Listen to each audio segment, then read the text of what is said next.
Progressive presents Adjusting to the Suburbs. I never really thought about tools until I bought a house in the suburbs. It's like this weird homeowner test if I need a tool for a project and don't have it. And my neighbor Ted loves to give me that look when I ask to borrow a pole saw. A year ago, I didn't even know pole saws existed. And now I gotta borrow one from Ted? What is happening?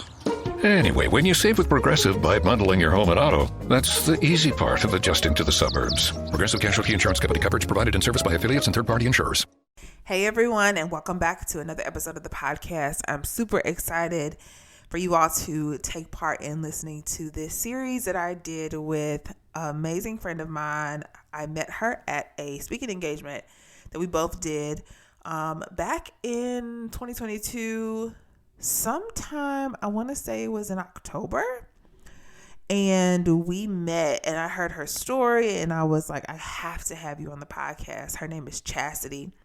And so Chasity and I are going to talk a lot about her mental health journey. And she is also a mental health practitioner or counselor. And so she has not only the background education-wise in counseling, but she also has a ministry called Boss Up Your Faith, where she helps basically just come alongside women who are, just wanting to grow in their faith, grow in the things of God, and really, really just be there for them. And so she has an amazing community that you'll hear about on the podcast as well. And I really hope that you enjoyed this episode. So let's get into it. And this is part one of me and Chastity's interview.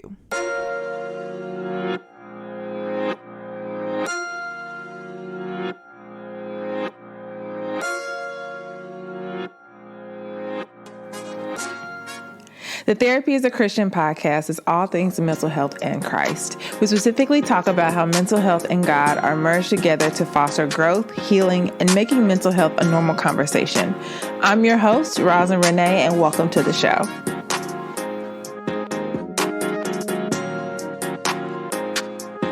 Hello and welcome. You are listening to the Therapy is a Christian podcast. I'm your host, Roslyn Renee, and welcome to another episode of the show.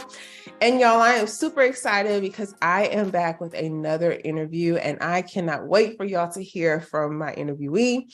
I met her, actually did not even know we went to high school together. And then we ended up doing a speaking engagement together earlier this year.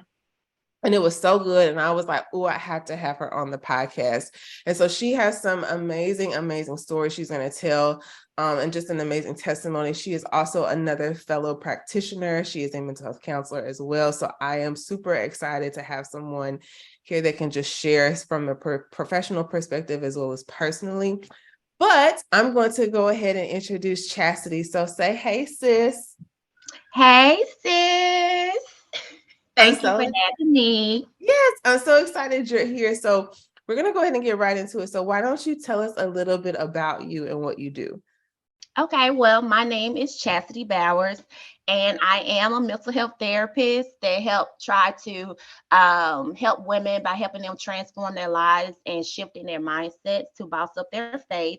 Besides being a mental health therapist, I am also the founder of a faith-based community called Boss Up Your Faith. And in this community, I am able to spread awareness to women by showing them how their faith can play a big involvement with their overall mental health, their level of faith. So in this community, I'm basically able to bring forth faith and mental wellness together hand in hand with women. I love that. I'm all about the faith and mental health, sis. So I am so here for it. So how did you get started with that? Like, tell us a little bit about how you got started with Boss Up Your Faith. Well, basically it's just kind of like there's two parts to Boss Up Your Faith, the name and the actual journey of starting this faith-based community for women. So I start with far as the starting with building the community. So the community started with just my best friend and I, Ebony. We've been best friends since high school. And so we used to get on the phone in the morning before work every morning and just vent, complain, discuss love life, these kids. At the time we were both single, so we discussed the baby daddy drama. We discussed everything. So one time we was about to get off the phone. I'm like, girl, let's pray before we got this phone because we this morning we talked about some heavy stuff. So I want to seal it with prayer. And that kind of started the journey with two. And now we have on our Facebook group, we got over like 100 plus women in that community. And on our group meet app, where we get a little more intimate with our community members because they talk about grief. Oh, my mom's in the hospital. My dad just passed away. My brother, got shot. My sister on drugs. Like they're just in the group meet app. The women are just pouring in what's going on with them. I'm depressed. I'm feeling anxiety. Oh my God, I feel like I just had a panic attack, y'all. And we're like praying. We're like giving them resources to reach out to. They're connecting with other sisters in the community. Oh my God, I've been through this as well. I've been through this. And it's just beautiful to see how my best friend and I basically just come together in 2017, praying together about our issues, not knowing that God was going to lead us to also bring other women into what we were doing as well. So I love that because I think that there's oftentimes not a lot of discussion in the mental health space, a lot too. Mm-hmm. I think we talk about it, but especially just actually being done around the vulnerability and community at the same time. I think we talk about, okay, be vulnerable, but being vulnerable with others around what you're experiencing and what you're having to go through in a mental health crisis or just in general. Because I think especially now, most people we're a lot more vulnerable than we probably have been maybe in the past. I can't even think of maybe 10 years ago, people being this level of transparent. But to talk about a lot of the things that we have all gone through and shared, especially during the community, is super powerful because that's not often done. No, at all. What you're saying just makes me think about one time because we get together 3 days a week on for prayer at 7 a.m. Central. And one of our sisters, we call it each other sisters because we're a family. And she was like, before, I always open up the ladies to share any prayer requests or testimonies, and which was unexpected. Like you said, you're not used to, especially Black women come together, talk about our problems and issues. Because first thing we're saying, I don't know you, I don't know you like that. But she just was like, y'all, I'm dealing with something heavy. I was triggered the other day with some things that I didn't know that I've been through as a child until that person came into my life again, and then I started to realize that I was molested. And she like, I just need y'all to pray with me through this because I don't know what to do with this right now. Yeah, and I think that's the thing. Like, I think you and I understand that as practitioners, just like the level of lack of awareness that you don't even really know. And then I think when people hear the word trauma, they may associate it with something that could be very huge. And then, of course, that situation is extremely traumatic. Just, I think in natural way, we avoid and don't talk about it, and we don't know what we're feeling when it comes up. And to be able to have a safe space to like share that is phenomenal. But also to be able to have a safe space in the faith part. Yes. Because the faith part, there's not a lot of spaces where you can feel like you can go to share that level of something that's happened. No. And be able to be met with compassion and love. Yes, I cannot think of her name, but I know it was on my coach Patrice Washington podcast. And one of the women was on there that she was interviewing. She was speaking of her experience of being a first lady, and she could not run away from her childhood trauma no more. She was dealing with it, and they wanted her to shut up about it. It had to do with sex trafficking. She was sex trafficked by her mother, and they didn't want her to talk about it in the pulpits. They didn't want her to discuss her testimonies with the other ladies. Yeah. And this was in the church, dealing with faith, dealing with she's processing what happened to her, and yet the people in the church telling her to shh. Don't talk about that. Yeah. And so why do you think, and I know my perspective, but I definitely want to hear yours. Why do you think that the shutdown happens, or the shutdown happens, or just the lack of, and this may not be for every faith space, because I think there's been more of a shift in the last couple of years, especially with the pandemic. The pandemic forced everybody to essentially address these things, because we were seeing a lot of everyone was having to address their own trauma.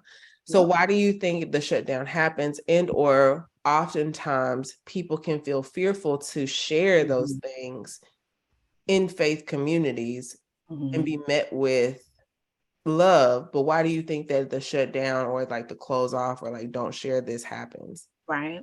I think a lot of that have to do with the shame or guilt of those that haven't been through processing their own trauma, you know. And just speaking of that lady story, you know, she was a first lady. Her husband did not want that type of light to be held on his wife. You know, she went through something like that. You know, we got to have this image of being perfect. God has made us into these human beings to being leaders, and we're healing and we're praying, and we got these titles. So, oh no, don't open up our closet, what we've been through, the childhood trauma, the molestation, the insecurities, the suicidal ideations, the drug, the addiction. Let's not talk about that. We want people to see us being clean, and people that haven't been able to conquer and to stop running away from what they have been through, they still got their own hand behind their back, kind of like, the woman that they were trying to bring forth to throw stones at her. And Jesus like, hold up. Which one of y'all that haven't been in this same predicament, that haven't been, haven't seen yourself, you throw the first stone at her. But unless y'all can do that, you need to walk away. Let her deal with this.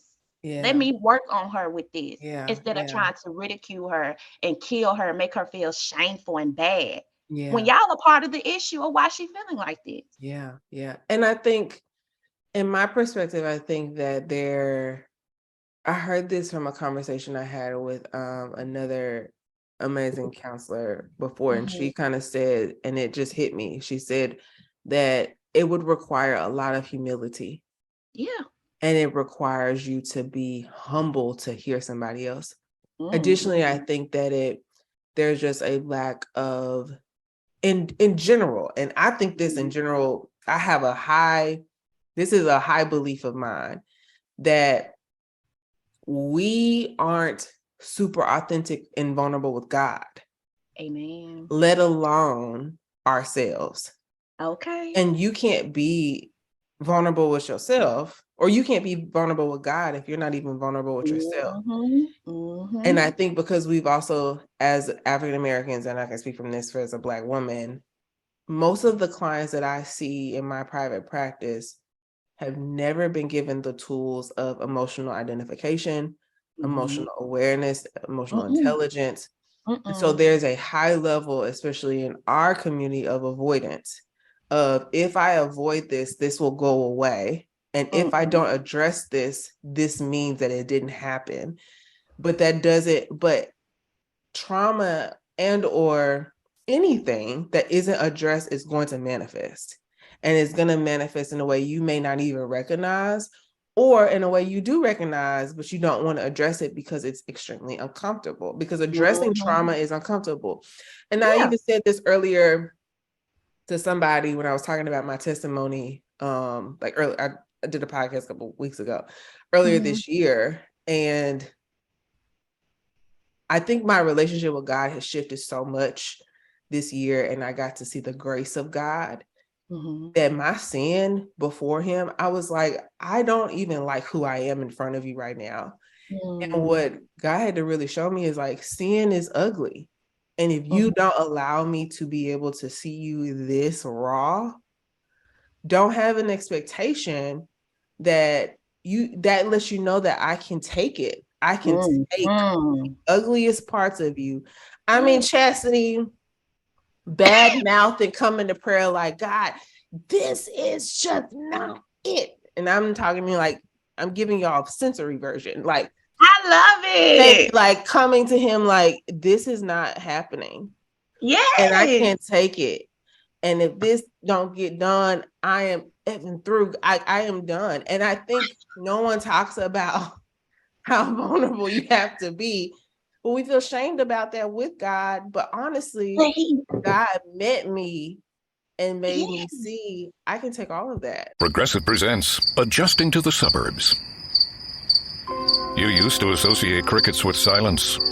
But since you bought a house in the suburbs, you know crickets hate silence. If any other creature realized rubbing its legs together made a piercing, high-pitched noise, they might think, maybe I won't do that. Constantly. All night long. Luckily, you can save with Progressive by bundling your home and auto. Now that's something to make noise about. Just not constantly. Progressive Casualty Insurance Company coverage provided and serviced by affiliates and third-party insurers. Sip on the go with a Starbucks Iced Shaken Espresso.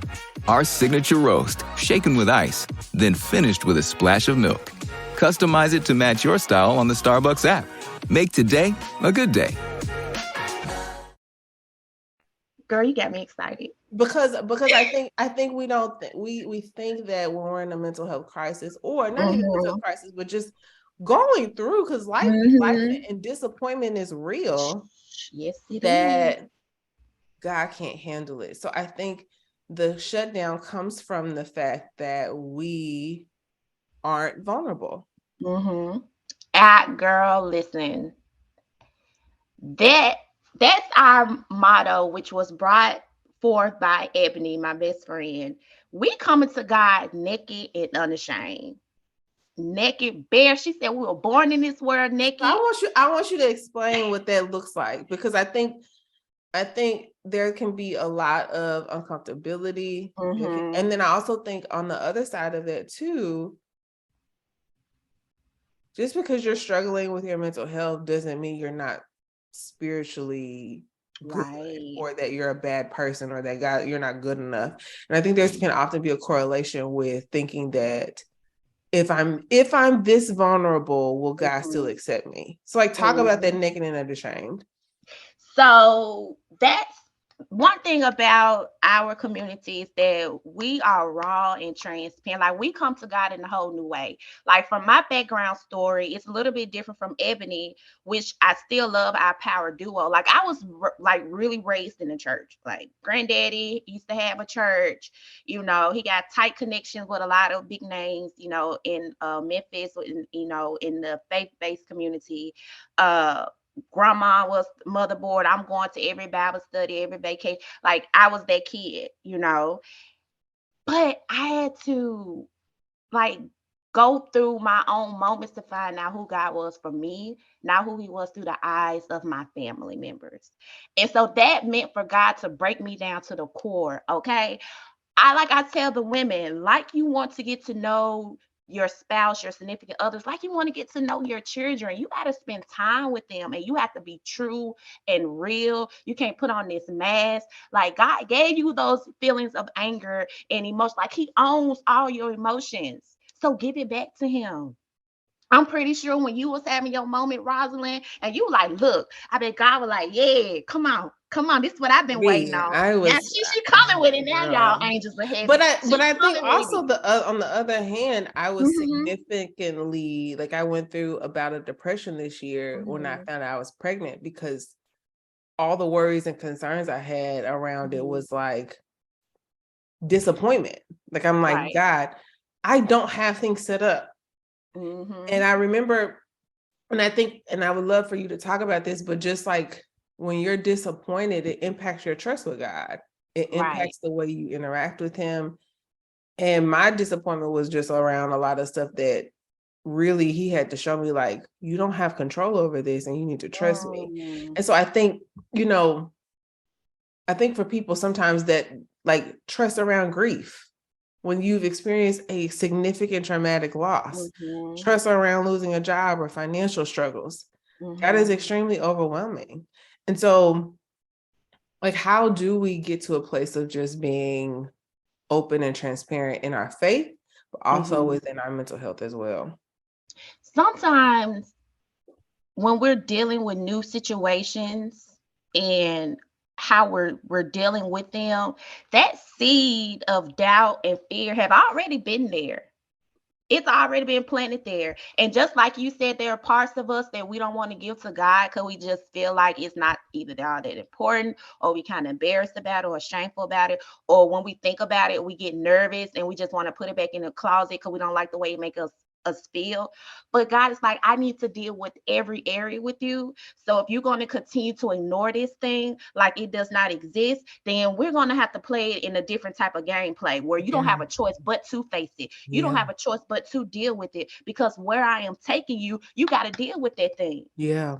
You So got to talk deal about with it. for you. Yeah. So talk about a story for you Okay. where you were having to be met with that Oh, and it changed kind of your perspective of God, because I think that is not always talked about. So just like you had mentioned that you had, your season episodes of dealing with depression, that's I had to deal with the same thing. And so just like I was saying, sometimes God will bring other things up, or not even God bringing it up. Sometimes we'll find ourselves in situations where things are coming up. It's like what they say, it's the same devil with a new face. So about in 2019, I was dealing with depression while I was still working on my government job. And at that time, it was getting so rough for me that, girl, I was just thinking about it. I was tired of being sick and tired.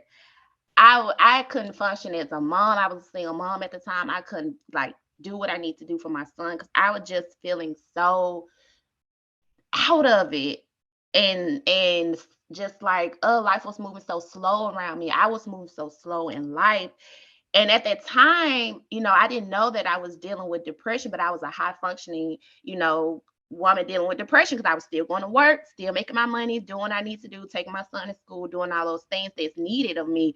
But I wasn't I wasn't my true self. I wasn't functioning to my normal abilities of how I usually function in life, socially, occupationally, all those different type of things. So I was just sitting at my desk and I couldn't check no email. I didn't feel like checking no emails. I didn't feel like doing. One time I just sit at my desk and I literally didn't do nothing the whole day. I don't work there no more, so I ain't scared. I just sit at my desk the whole. I couldn't do anything. I just could not Girl, do but anything. sometimes you're so mentally checked out and you don't know Girl. why that you just have to. I couldn't do nothing. So and let me tell you, I was working at a prison, feeling like a prisoner in my own body. And I was in grad school at this time, getting my second master's degree in mental health at this time. So I'm like gaining the knowledge and tools and education how to help other people. But at that time, I didn't even know how to help myself. And I still had, this, I'm a woman of faith. I'm trying to encourage other women. I have this faith-based community and I would like pour it into other women in the morning. But I felt like no one was pouring into my cup. It's like how they say check on that strong friend, you know. And I'm dealing with all of these things and I'm just carrying this overload bag. It wasn't just the job or where I was feeling purposeless that was making me feel this way, but it was issue that doubt and fear, like, oh my God, I can't believe I'm going back to school. I'm about to change my career. I'm majoring in something way different. I'm pushing 30. Who do I think I am for to start over my career? I got this secure job with all these benefits, but I know there's more for like that's what the conversation I'm having in my head. That But part, okay, so I'm girl, gonna pause you because I think okay. that we don't even go into detail around sometimes even the mental woe Mhm. of there is more inside of me that I ain't tapped into. And I know God is pushing me towards it, but I still got Mhm. all this stuff going on. And Mhm. almost like the trauma that we haven't addressed is convoluted in that, and you're trying to piece through Mhm. the vision God gives you while also trying to figure out what is going Mhm. on with you. Yep, And that is so overwhelming. it is. It is. Tell me about Oh it. yes. Okay, so how did you get through that? Ooh, okay. So at this point, I'm like, I know something not right with me. I need to go to, I'm like crying. I had to go to the bathroom so many times at work just to hide my tears from people because, you know, I'm trying to be Chastity and, try to put on this happy face. Hi, how you doing? How are the kids, how the family, but on the inside, I'm like, "Ugh, I hate it here. God, just come back. Come back. I'm ready to go." So I'm like, girl, look, we need some help because this people around you start to notice that you're not yourself anymore. I'm noticing I'm not myself anymore. I need some help. So I finally was able to just run towards freedom, which was not easy. All I had was a mustard seed of faith, you know. But I'm like, okay, this Black woman that's going to school for mental health, I gotta seek counseling myself and bite that ego. I'm strong. I can handle this. I'm here to serve and help others. Take that superwoman cape off. And like, girl, I need counseling myself. And so that's where it started for me. Well, first I went to my medical physician just to make sure nothing was going on with me, with my overall physical health, make sure I'm good on that. And then, she did an assessment on me. She like, yeah, it does seem like you're dealing with, some severe depression here. So I do recommend you go ahead and speak to a mental health professional. So that's when I went to step 2 and I actually went and found a therapist. And in therapy, it was most definitely what I needed because just like we were saying, we may look at our current issues and think it's the reason we're going through what we're going through, but it's actually that doubt and fear. It may look like I'm dealing with doubt and fear and insecurities by pushing 30 at this time, going back to school, getting another degree. Like, God, I got enough thermometers on, degrees on this thermometer. Lord have mercy. But I know I'm feeling unfulfilled. I know there's more for me. I'm not really getting what I need, what I'm doing now. And I have those insecurities. Am I good enough? What if something like, am I sure I want to leave this comfortable situation I'm in? But that was also, which I realized in therapy, that doubt and fear did not happen by me working 2019 my government job. That doubt and fear was still that 18-year-old Chastity in high school, finding out she's pregnant, not knowing what the heck, okay, what the HE double hockey sticks I'm about to do with my life with a baby. I'm still the baby of the family. So those insecurities that I carry and the shame and embarrassment of being a high school, student that's being pregnant my senior year of high school, I still didn't deal with that. Those little seeds of trauma that I dealt with that. And basically those insecurities and other insecurities that I have put in my bag and never dealt with through life got to a point where it was like busting open. And in 2019, it was like, girl, you need to go and get this thing up off of you and release. And I think that's the part that I'm so glad you said that. I think that's the part that is the issue that comes up often is that the patterns of, even if I should say trauma, but negative talk to yourself, judgment on yourself, we create these scenarios in our mind of who we think we should be when situations happen. And especially like if you're dealing with grief, your only person that you could share when you're having a hard time with is gone. What are you left with? And this gap, and just like all these different things that come up in our lives, we don't really know that they become patterns of consistent overwhelm or things that we or may not see. Like you didn't know that at 18, so it's manifesting in 2019 as what am I trying to do? What am I trying to prove? Like, because at 18, having a kid, you're like, I need to prove to the world that I can handle all of this. But that mirror, that mask of like, I can't prove nothing to nobody because I can't prove nothing to myself is like coming up. And it gets convoluted into the things that, especially if you are a believer and you have a relationship with God, it gets convoluted into the things that he pushes us towards. And then God is like, I can handle that. But you're like, I don't even know I don't even know where this is coming up. It's like, I don't even know what to pray. I don't know what sermon to look up on YouTube. I don't know who to ask for help because I am over here drowning in I don't know. And so seeking, like you said, seeking the help gave you the opportunity to just like say, I don't really know what's going on, but I need to start taking this mask off. This episode of The Therapy is a Christian podcast. It's brought to you by Mama's Mastering Money, the Society. So, y'all have heard from my friend Tiffany. She is an amazing money coach who is so skilled in helping you really discover what your money mindset is. She is someone who is, her and her husband combined have paid off $91,000 worth of debt. And she is just so skilled in the area of money. And so she is actually launching a membership that I really want to tell you about, that I'm super excited for her to share with my audience, as money mindset and really understanding what you feel towards money is really important to her. And so if you're a woman that is looking to change your money story and relationship with money, then you really want to listen up, because this membership may be for you.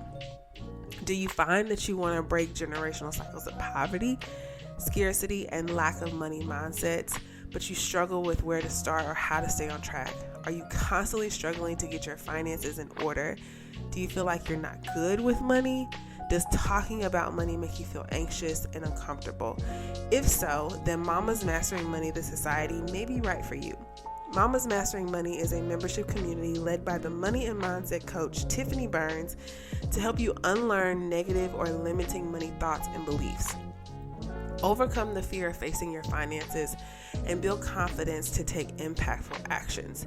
Shifting your money mindset, unlearning decades of money beliefs, and shedding financial bad habits like procrastination, self-doubt, and overspending takes time, patience, support, and grace. So true.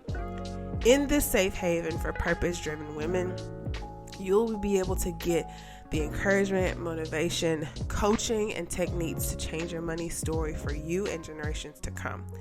Join before January 1st, 2023 to get limited founding members pricing. And I would also say, and go as far as to say, when it comes to finances, that is a different type of mental health struggle.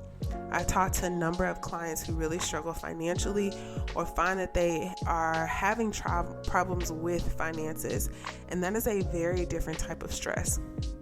And so joining this money community will not only give you the tools and strategies you need, but sometimes you need extra support. So if you're interested in joining this membership community, go to www.thelotuslegacy.co. That is www.thelotuslegacy.co. I will also link it in the show notes for you, and you can check it out there, as well as a small little bio about Tiffany so you can find out more about her. I can't wait for you all to join. Let me know if you end up joining, and now let's get back to the show.